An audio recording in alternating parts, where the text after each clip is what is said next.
पिछले सेशन में हम लोगों ने addition of two complex number पढ़ा था और उसकी कुछ प्रॉपर्टी चिल्ड्रन अब देखते हैं हम लोग difference of two complex number. So let z1 and z2 are two complex numbers such that z1 is equals to 2 plus 3i and z2 is 3 plus 2i.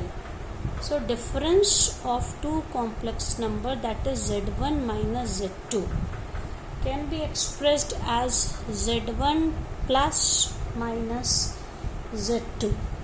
मतलब z2 का हम लोगों ने नेगेटिव ले लिया है. सेकंड वाले नंबर के नेगेटिव में अगर हम फर्स्ट कॉम्प्लेक्स नंबर को ऐड करेंगे तो इसको हम difference of two complex number या दो सम्मिश्र संख्याओं का अंतर बोलेंगे. तो जब इसको हम लोग सॉल्व करेंगे, z1 की वैल्यू क्या है 2 plus 3i प्लस, फिर इसके बाद क्या लिखेंगे माइनस, और माइनस के साथ z2 की वैल्यू तो क्या हो जाएगा 3 plus 2i. तो जो प्रॉपर्टी हम लोग पहले ही पढ़ चुके हैं, रियल पार्ट के साथ रियल पार्ट सॉल्व होगा और इमेजिनरी पार्ट के साथ इमेजिनरी. लेकिन पहले हम लोग ब्रैकेट खोल लेंगे 2 plus 3i माइनस ये नंबर हम लोग का है -3 minus 2i. तो रियल पार्ट्स एक साथ कलेक्ट करेंगे 2 minus 3 ये क्या हो जाएगा -1 plus 3i minus 2i is i. तो -1 plus i ये हो गया difference of two complex number.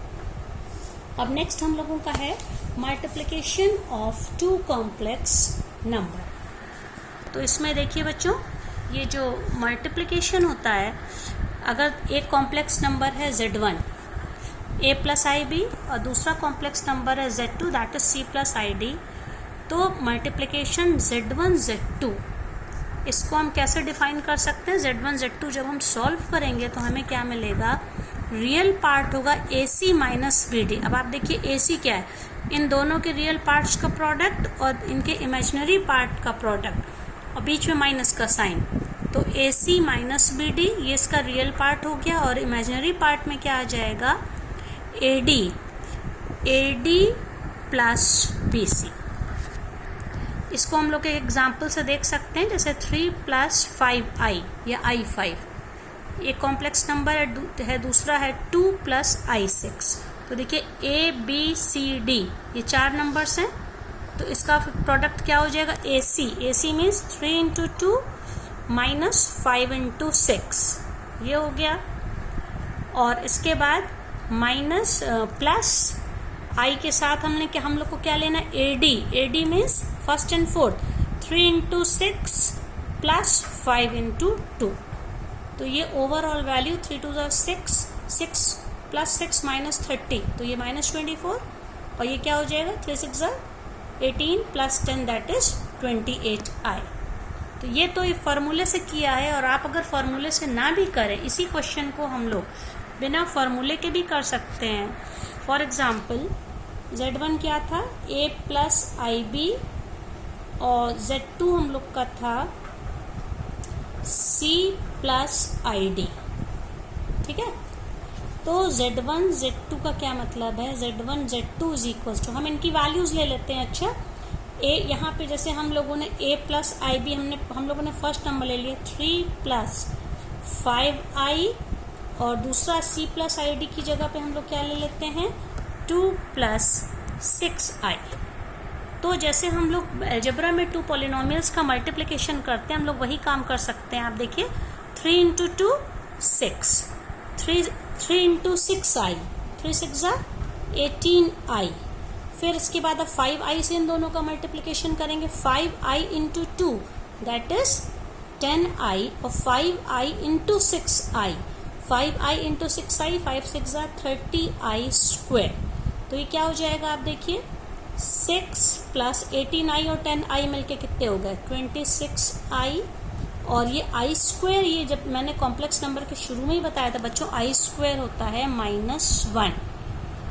इसकी वैल्यू क्या होती है -1. तो 6 ये देखिए 30 इंटू -1 क्या 6 minus 30. हाँ, तो ये 6 minus 30 1 minute children sorry 18 plus 10 is 28. Okay, तो क्या हो जाएगा ये प्लस 28i. तो 6 plus 6 minus 30 क्या हो जाएगा -24 प्लस 28i। आप देखिए वही वैल्यू आ गई, ये जो बुक में सॉल्व एग्जाम्पल में दिया गया है। तो आप चाहे ये फॉर्मूला लगा लें AC minus BD plus I into AD plus BC, ठीक है। और या आप जैसे हम लोग दो बाइनोमियल्स को अलजेब्रा में मल्टीप्लाई करते हैं उस तरह से भी सॉल्व कर सकते हैं।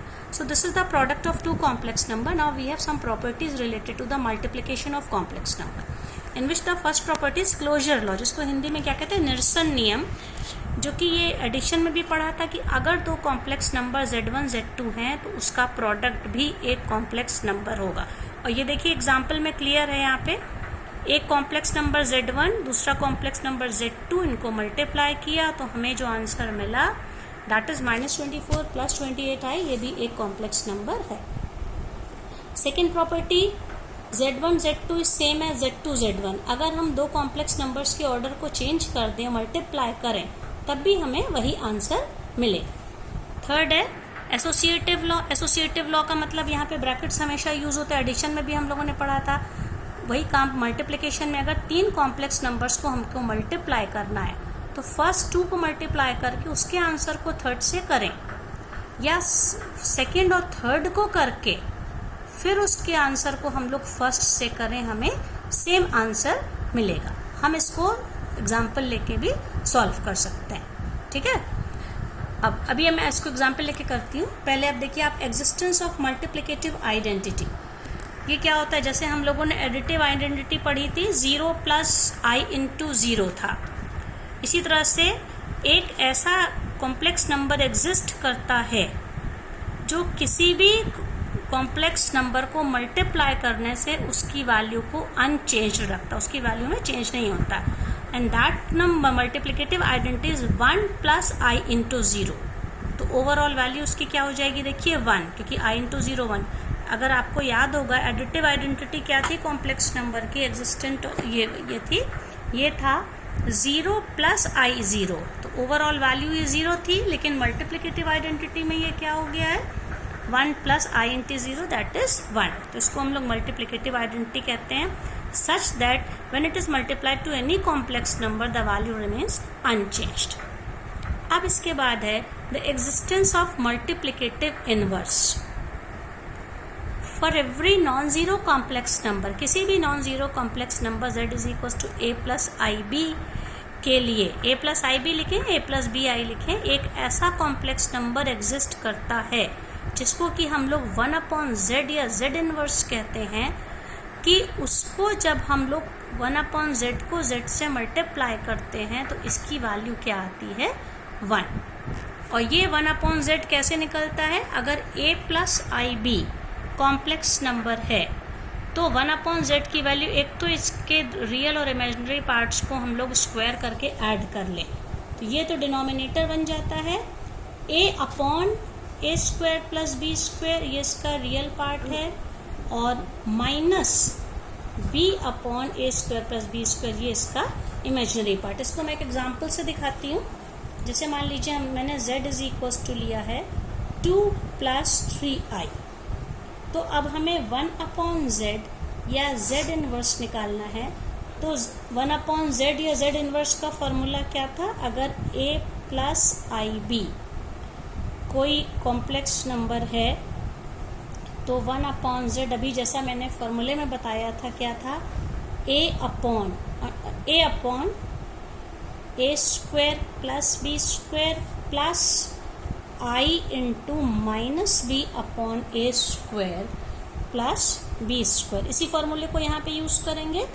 तो आप देखिए यहाँ पे 2 प्लस 3i में a की जगह पे 2 और b की जगह पे 3 रखना है, तो 1/z क्या हो जाएगा, a मतलब कि 2/2 स्क्वायर प्लस 3 स्क्वायर, 2 स्क्वायर मतलब 4, 3 square means 9, 4 plus 9 13 plus i into, अब माइनस में रखें, b की वैल्यू क्या है, 3 है, minus 3/a square plus b square that is 2 square plus 3 square, 4 plus 9 30। तो ये 1/z की वैल्यू है 2/13 माइनस 3/13i।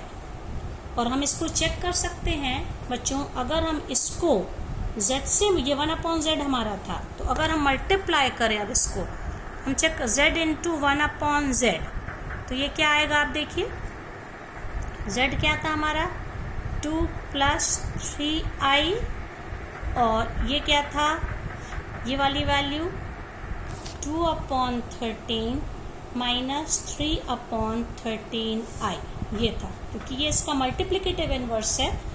तो मल्टीप्लिकेटिव इनवर्स किसी भी कॉम्प्लेक्स नंबर का वो नंबर है जो उसके प्रोडक्ट को 1 बना दे। अब हम जिसको मल्टीप्लाई अगर करेंगे तो मल्टीप्लिकेशन का एक तो जो रूल है हम उससे करें, या हम डायरेक्ट भी कर सकते हैं। इसमें आप देखिए, सबसे पहले हम 2 को 2/13 से करेंगे, 2 into 2/13 that is 4/13, 2 into -3/13 that is -2 3 6 -6/13i, then 3i into 2/13, तो क्या हो जाएगा ये प्लस, ये क्या हो जाएगा 3 2 6/13i, और 3i को -3i से मल्टीप्लाई जब करेंगे तो क्या हो जाएगा बच्चों, ये 3 3 -9i²/13, और ये जब सॉल्व होएगा आप देखिए 4/13, आप देखिए -6/13 प्लस 6/13 कैंसिल, और i² इज -1, तो ये क्या हो जाएगा 9/13 इंटू -1 इज +9/13, और इसको सॉल्व करेंगे हम 4/13 प्लस 9/13 इज 13/13 दैट इज 1। तो इस तरह से हम कह सकते हैं कि 1/z is the multiplicative inverse of z, and you remember the formula whenever we have the value of z as a plus ib. So 1/z is always a upon sum of the square a² plus b² plus I with minus sign of this imaginary part minus b upon a² plus b²। अब इसके बाद last property क्या है, distributive law. Distributive law क्या होता है, किन्हीं भी 3 कॉम्प्लेक्स नंबर के लिए इसमें मल्टीप्लिकेशन और एडिशन दोनों यूज होते हैं। डिस्ट्रीब्यूटिव लॉ भी आप छोटे क्लासेस में पढ़ चुके हैं। z1 in bracket z2 plus z3 is equal to z1 into z2 plus z1 into z3, या इस तरह से आप लिखिए, या z1 प्लस z2, चाहे z1 3 कॉम्प्लेक्स नंबर में एक को इधर इस पोजीशन पर रखिए या इस पोजीशन पर रखिए। इसका क्या मतलब होता है, multiplication is distributive over addition. तो हमको दोनों को सॉल्व करने पे 3 कॉम्प्लेक्स नंबर्स अगर हमारे पास हैं, इन दोनों को ऐड करके जो कॉम्प्लेक्स नंबर आया उसको इससे मल्टीप्लाई करें, या पहले अलग अलग हम दोनों इसको और इससे मल्टीप्लाई करके तब ऐड करें, we'll always have the same answer. Now the last is division of 2 complex number. तो अगर कोई 2 कॉम्प्लेक्स नंबर हमारे पास z1 और z2 हैं, where z2 is not equal to 0, तो इसका जो कोशेंट होता है z1/z2, इसको हम कह सकते हैं डिवीजन ऑफ 2 कॉम्प्लेक्स नंबर। तो z1/z2 को हम क्या लिख सकते हैं, z1 इंटू 1/z2, इस तरह से लिख सकते हैं। अब हम इसको हम सॉल्व करेंगे तो हम देखेंगे, तो हम z1 को z2 से डिवाइड करें या z1 को 1/z2 से मल्टीप्लाई करें, बोथ हैव सेम मीनिंग्स। अब देखिए, जैसे इसमें z1 है 6 + 3i और z2 है 2 - i, ओके। तो z1/z2 का मतलब क्या, दिस इंटू 1/this। तो 6 + 3i को कॉपी कर लिया, और z2 की वैल्यू जो है इसका कैसे निकालेंगे हम, 1/z2 निकालना है, तो जो भी मैंने बताया था 2 इनके और इसके कोफिशिएंट, a की वैल्यू 2 और i इंटू 1 है, b की value 1, 2/2² plus 1² plus i into minus sign use होगा, -b था फॉर -b/a² प्लस b², तो i का कोफिशिएंट -1 है, यहाँ पे -1, क्योंकि b की जगह -1 रखना, एक फॉर्मूले का साइन आप देखिए ये -b/a² प्लस b², तो यहाँ पे तो b ऑलरेडी इस क्वेश्चन में नेगेटिव है, ये b की वैल्यू -1 है, -1 with minus sine upon 2² plus that is -1²। तो जब ये सॉल्व हो जाएगा, 2² प्लस 1² इज 5, तो हो जाएगा ये 2/5 प्लस i इंटू 1/5, तो 6 + 3i। अब आप देखिए 6 plus 3i plus 2 plus i upon 5, दोनों के डिनोमिनेटर्स में 5 था तो 5 हम लोगों ने कॉमन यहाँ लिख लिया। तो इस 5 को हम लोग बाहर निकाल लेते हैं, ठीक है, बाहर इसको कर लेंगे ब्रैकेट में। तो 6 प्लस 3i को 2 प्लस 3i से जब मल्टीप्लाई करेंगे, जैसा मैं पहले ही करके दिखा चुकी हूँ, इसमें क्या होगा 6 2 ज़ा 12 और यहाँ पे देन 6 इंटू, अब ये -3 कहाँ से आए देखिए, plus 3i into I, that is 3i square, और आई स्क्वायर की वैल्यू को माइनस वन रख दीजिए। तो 3i square is -3 because 3 into -1। अब इसके बाद 6 into I that is 6i and 3i into 2 that is क्या हो जाएगा again 6i plus 6i 12i। तो ये पूरा ये मल्टीप्लाई करने पे हम लोग को क्या मिल गया 1/5, फिर -3 क्या होगा 9 और ये 12i, 9 प्लस 12i। तो हम देख सकते हैं कि एक कॉम्प्लेक्स नंबर को दूसरे कॉम्प्लेक्स नंबर से डिवाइड करने पर again we have a complex number.